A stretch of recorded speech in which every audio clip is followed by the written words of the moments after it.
What's up, guys? We're back and it's time for the rook. So we're going to look at 12 ways to use your rooks more effectively. I'm going to break this into like 3 phases. So the opening, the middle game, and the end game phase, and kind of talk about how you can use your rooks in each of those phases of the game. Let's get into it.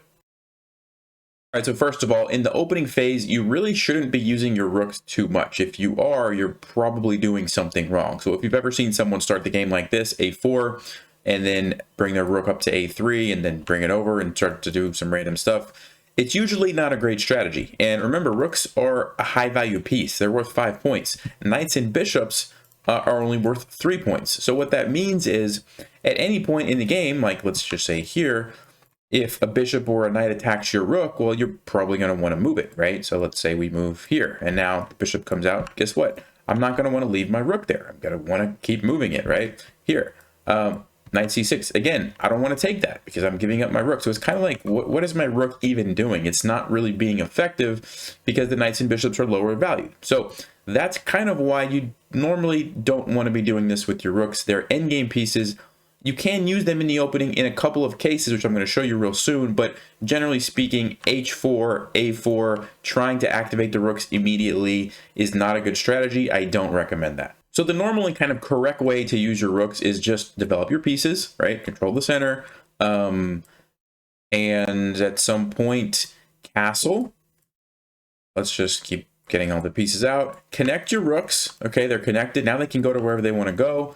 And you try to plan ahead and figure out which files do you think are going to become open. And remember, open file means there's no pawns on that file, which we'll talk about a little bit later. But this is how you normally want to be using your rooks. Put them where you think they're going to be most effective. A lot of times the center is good, or a particular file that's opened because of some trade that's happened in the game. Okay, that's how you want to use them. All right, so now that we've got that out of the way, let's talk about how you can actually use your rooks in the opening phase. And the number one way is you can use your rooks to prevent your opponent from castling. Now, I know that sounds kind of weird, but let's look at an example and it's going to make a lot of sense. So here's a French that I don't even know if this is a main line or not. I don't think it is. White castles, black should castle, right now. This is a good move for black. Just castle, get the king out of the center. But in this game, they don't do that. They play the move c6. And this, in my opinion, is a pretty bad move because it allows us to play rook to e1. And what we are doing is, what I said, preventing black from castling. Remember, you can't castle if you're in check. So this is an illegal move, right? I can't do it. So what does black have to do instead? Well, they have to either move their king over to f8, which means they can't castle for the rest of the game. Obviously, that's not a good choice. So they're probably going to block. Bishop e7 looks like maybe one of the most logical moves. And now what we can do, since we have this pinned, is we can pile up on that pinned piece. And so this kind of ties in with the second way to use your rooks. So the first way is to prevent your opponent from castling. The second way is to pin pieces to either the king or the queen along these center files. Okay, so when pawns get traded and a file opens up, if your opponent's king or queen is still there and there's like a piece blocking it, you can slide your rook over and pin it. Now in this example, we put the rook over first, putting them in check, then they blocked, and now we have the pin. But even if, you know, let's just say the bishop was already there and we slid our rook over, you could kind of get the same thing, right? And once you have a pin, this is very powerful because now we can follow up with a move like queen to e2. And what we've done is created this battery lining up on e7. And now black can't castle, or they're just blundering their bishop, right? We just take it. It doesn't have enough pieces defending it. We just want a piece. So what we've done is essentially, you know, gotten black stuck in the center. They can't castle right now. And usually if you can get a pin like this early on in the game, it's going to be very, very difficult for your opponent to figure out a way out of it. Now, Stockfish says that black can actually survive by playing like knight f8 and then relocating one of these pieces to kind of block off the battery here. But if that wasn't an option, black would just be in big trouble. This bishop is stuck, the king is stuck, the queen is stuck. All these pieces are kind of tied down. Really not what you want as black. And this is the stuff you want to look for with your rooks early in the game. Whenever there's an open file, look for ways to either put the king in check, prevent it from castling, or pin a piece, which also prevents it from castling. All right, the third way to use your rook in the opening phase is to defend your f7 pawn or to defend your f2 pawn if you're white. So what am I talking about? Let me give you an example. We've just got an Italian game here, and white decides to immediately go for the threat on f7. Okay, so we have to deal with this, otherwise we're going to get forked, and it's not going to be good, or even if the bishop takes, it not going to be good. So what can we do? Well, the easiest and usually the best thing to do is to just castle. And by castling, our rook now defends that pawn. And I just wanted to mention this because some people have asked this before and they think that, well, isn't this bad for us because we lose a pawn, we lose our rook, our king gets exposed. And if you add up the points, yes, a knight and a bishop is 3 and 3, so 6 points. A rook is 5, a pawn is 1, so you get 6 for 6. They think it's an even trade, but our king's exposed, so a lot of people think that means it's going to be worse for us. It turns out this is an exception to where the points don't actually make sense. The knight and the bishop are usually almost always going to be better than the rook and the pawn, even though our king is maybe a little bit exposed, and even though the points add up to 6 each, you know, 9 times out of 10, this is better for the person who has the knight and the bishop. Okay, and our king really is totally fine. There's no more pieces left for white to attack our king with, right? They just sacrificed the only 2 active pieces. Queen can't go there because of our knight. If it goes here, I don't really care. I can always just go back to g8 if I want to, or just keep developing and attacking, and black is just much better here. Okay, so just remember, you know, don't stress if this gets attacked. All you need to do is castle, and you can always take back with the rook. You'll be just fine. All right, so we talked about how to use rooks in the opening phase. Now we're going to move on and talk about some things related to the middle game. So the first one on the list is you can use your rooks for pins and skewers. So a good habit to get into when you're playing, you know, your game is ask yourself the question, which pieces are lined up either on the same file or on the same rank. So in this example, these guys are on the same file and these guys are on the same rank. Whenever you see that, you want to ask the follow-up question, where are my rooks, and can my rooks do something to take advantage of that? In this case, it's a very simple example. Yes, we can. We have a couple of options. Number one could be this rook over here, creating a pin on this bishop. Very strong move. Bishop's not going to be able to move, or they lose the queen. We could probably then, you know, pile up or push the pawn and attack it. A lot of good options. And the other thing would be a skewer is when you attack the high valued piece first and then the lower valued pieces behind. Now in this case, they're both pretty high value, but the king is obviously the most valuable. It's in the front and we are forcing it to move out of the way, and then we take the queen. Okay, so just an example here, you've got pins, you've got skewers. Always want to be on the lookout for those throughout your game. Whenever 2 pieces are lined up, like I said, on the same rank or the same file, be on the lookout for those. All right, the next way to use your rooks is to put pressure on half open files. So as a reminder, a half open file is a file that has only 1 color pawn on it. So this is not an open file or a half open file. There's colors, there's pawns of both colors. This is a half open file because there's only 1 color pawn. It's only has a black pawn. This is a half open file because it only has a white pawn. Okay, and this is important because a lot of times rooks can be pretty good on half open files. So for example, if we were to castle, this is a nice place for a rook on this half open file. Of course, we could also castle this way and then at some point in the future move a rook over here. And the reason this is good is because we don't have any of our pawns blocking the effectiveness of the rook. And we actually have if we move our queen, let's just say here, we now have a pin on this pawn. So we can do things like push e5. We don't have to worry about black taking us because we'll take their queen, right? So this is why rooks on half open files are effective. Black would want to be doing something along this file because that's black's half open file. So keep an eye out for those. If you're not sure what to do with your rooks, usually as a general rule, it's just good to put them on the half open files. And this leads right in with the next way to use your rooks, and that's to put them on open files. So the exchange variation of the French is a good example of this. Immediately we get this trade of pawns, which creates an open file, right? There's no pawns on this file, so it's completely open. And of course, this is where you want your rooks to be because they're controlling a lot of different important squares and there's no pawns blocking them. Now, a lot of times what ends up happening is both players will put a rook there. You kind of get this tension. And one thing, most of the time, it's not great to trade because when you trade, you basically give up control of the file to your opponent when they recapture, right? Whereas if we would have done something else and allow black to trade into us, well, now we've kind of gained control of the open file. Now, in this case, of course, black can move their queen and do another trade. It doesn't really matter, but sometimes that's actually a big deal. So let me give you another example. Yeah, so here's another example where both players have control of this open H file, and it would actually be a pretty big mistake for, like, if we're white to take, because now we've given black control, and black gets all the options on where they want to go with their rook. They want to start attacking things, and we can't do anything about it. We can't go there. They just take us, right? Same thing, though, if we were to, let's say, move our king, and then black takes us, that's a big mistake for black, because now we have complete control of the file. We can go wherever we want, start attacking things, and black can't counter us. So usually the only option you have in these situations is to leave the tension and don't trade, because if you trade, like I mentioned, it's not going to be good. So keep that in mind. All right, the next way we can use our rooks is to create a battery. So as a reminder, a battery is when you line up multiple pieces on the same rank or file or diagonal. You can do it with a queen and a bishop, but also with 2 rooks. So in this example, we played rook e1, we're gaining control of the file. Black plays rook e8, also gaining control, and a lot of times a good plan in positions like this could be to do something like rook e2. Since there's only one open file, we don't really have a good place for this rook to go. Like, it's not really going to be doing much anywhere else.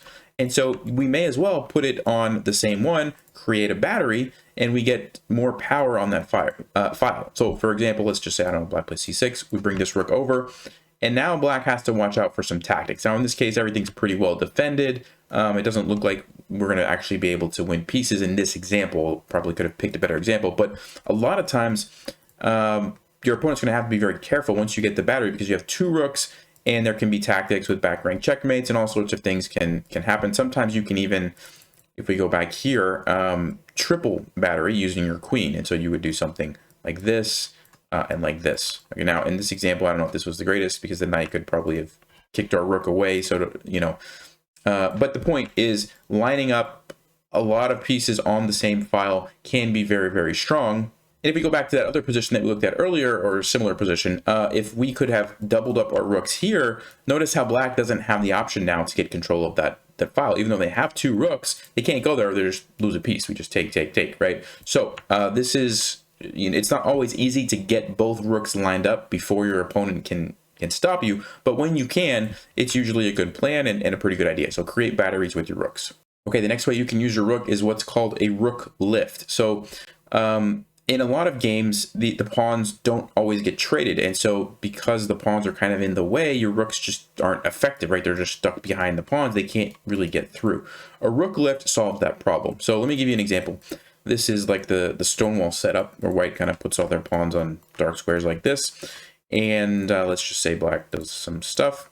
95, and at this point in the game, we could consider doing a rook lift. So like I mentioned, rook's not really effective. It's just hitting the pawn. It's not doing much. Rook lift is when you bring it up. Okay, so you're lifting it up, I guess, and then over. And essentially what you're doing is putting the rook in front of your pawns so that it is effective. And you want to only do this at certain times when it makes sense. Like in this case, bringing it over to h3 actually looks like a pretty safe square for the rook. This pawn is nicely blockaded, and so this bishop isn't going to be able to attack it anytime soon. There's no knight that can really harass it on that square. It looks like a nice aggressive place for the rook, where we could potentially use our bishop and queen and maybe even knight together to create an attack.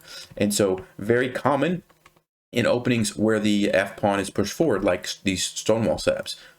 But even if you played an opening where that wasn't there, if you imagine this pawn was back here, you could do that yourself. You move the knight, then you play f4, and then you can do your rook lift. You can also go to g3 as well if you wanted to, and attack this way. So keep this in mind. It's usually a good way to put pressure on your opponent's king. And so a lot of times this is what you need to be able to create a successful attack, because you just don't have quite enough firepower with maybe just the bishop and just the queen or just the knight.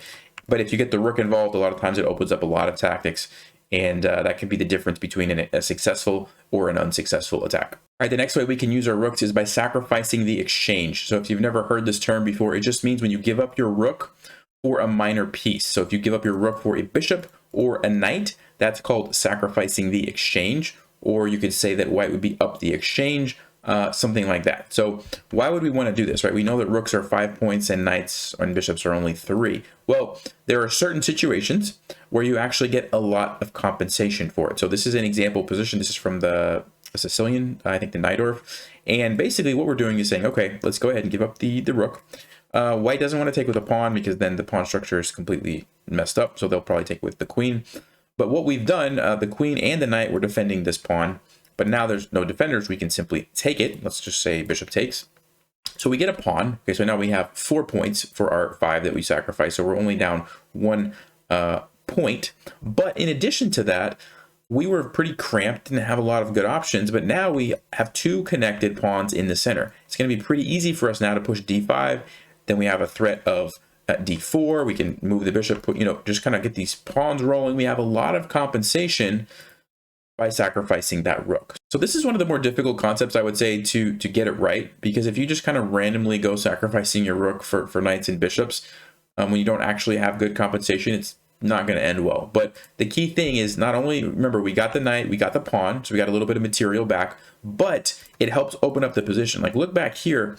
What are we going to do? We can't play d5. White's just got a, White just has a nice grip on d5. We can't do that. We're kind of jammed up. We don't really have much to do. Our queen doesn't really have a lot of good options. We can't go there. We can't go there. Like, what are we going to do? So in this case, it makes sense to, all right, let's go ahead, sack the exchange. And you could even consider taking here with the knight. I think is an okay move to gain a tempo on the queen. Regardless, we end up with these two pawns. We have a plan now to go forward with. It puts the pressure on our opponent. They have to figure out how to deal with these pawns. They have to watch out for the activity of our pieces. So we get a lot of things in return. All right, let me show you one more example here. So this is a game, Spassky was white playing against Petrosian, and Petrosian has a nice attack going. He's got the battery on the half-open file lined up.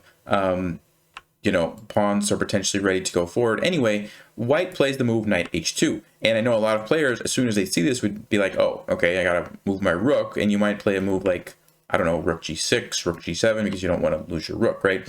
Well, Petrosian says, you know what? I don't even care about that. I'm going to just take this pawn. I'm going to just move forward with my attack, bring another piece in, start to open up this diagonal for my queen. Maybe the bishop can come support. And he doesn't really care that he's losing his rook, right? So this is another example of the exchange sack. Here we go. And he takes back with the pawn. And the interesting thing about this position is that there's no immediate win. There's no like checkmate in 4 or 5 moves, or there's no like, oh, I'm going to get the queen, or no, it's just, okay, you got some nice looking pawns, you know, it's long-term compensation. It's compensation that over the course of the next several moves, maybe 10, maybe 15 moves, is going to start to play in your favor. And so that's what you have to really think through with the exchange sacrifice. You don't have to necessarily see a tactic that immediately leads to a win. It can just be like, well, I just think it just gets me into a nice position. I mean, look at these pawns, right? And watch how this game kind of progresses. So white's trying to do some stuff. He does bring the bishop there, lining up on the diagonal, even trading off some pieces, right? And now look at this. I mean, look at these pawns. This is just beautiful, right? Like, and you can kind of see how, look at this, right? Like, yeah, you're down the exchange, but I mean, I wouldn't want to play white in this position, right? And over the course of, you know, several moves, again, look at these pawns, right? They're coming. And it all started with that exchange sacrifice, right? And we get this position. Now the king is in trouble. King's trying to run. And I'll just show you the end of the game here. Look at these beautiful pawns, right? And white's getting mated now. Sacrifice the queen. And there you go. Game over. So, and that was like, I mean, I don't know. When did the exchange happen? Like 20, 30 moves earlier? Let's see. It was a while, right? That's the point. Yeah, I mean, it was a lot of moves. So, yeah, keep that in mind. Exchange sacrifices are very, very powerful. And yeah, now we're going to move on and talk about the end game and how we can use our rooks in the end game. All right, so the first way at the end of the game that we can use our rooks is by cutting off our opponent's king. So first of all, in this position, we're white. We have the rook. Black is going this direction. Okay, so the pawn is trying to become a queen here, and black's obviously going to try to use the king to support the pawn. And, you know, one of the things at the end of the game, the king is a very valuable piece. The king can do a lot of different things. And so if we're able to cut it off or take it out of the action, that's a really good thing. And this example illustrates that perfectly. So basically, we're trying to win because we have the rook. Black is trying to draw by using the king, pushing the pawn, and getting a queen, and we have to sacrifice a rook for the queen, and we end up with just two kings, and it's a draw, right? That's what's going on. So the question that I have for you is, what should we play with white? There's really only one move that works here. So what's the move that we should play as white? Well, if you had a chance to look at that and you're ready to see the solution, there's only one move that wins the game for us, and it's to move rook to f5. And the reason that this is the only move that wins is because we are cutting off black's king from moving down the board, okay? And why is that so important? Because if we, let's just go back, if we play a random move like king g7, like because we're trying to bring our king over, black's going to play king to b5, defends the pawn, protects the pawn, and together these guys are just going to march down the board. And we're not going to be able to get there in time, look how far our king is, before black's going to force a queen. We're going to have to take it, or of course we can just like check, check, check, check, check, but We don't want perpetual check. We're trying to win. So we can't do anything if the king gets close to the pawn. So let's go back. Rook to f5 completely prevents black's king from moving forward. The only thing black could do is move here. And guess what? Now we can bring our king. And notice how the king can't move forward. Eventually, black's going to have to make the decision to push the pawn. We're going to keep bringing our king. And eventually, they're going to push it again. And now we can play the move rook to f3. Attacking the pawn, the king is too far away. They have to push it. Then we come over here and we take it. Okay.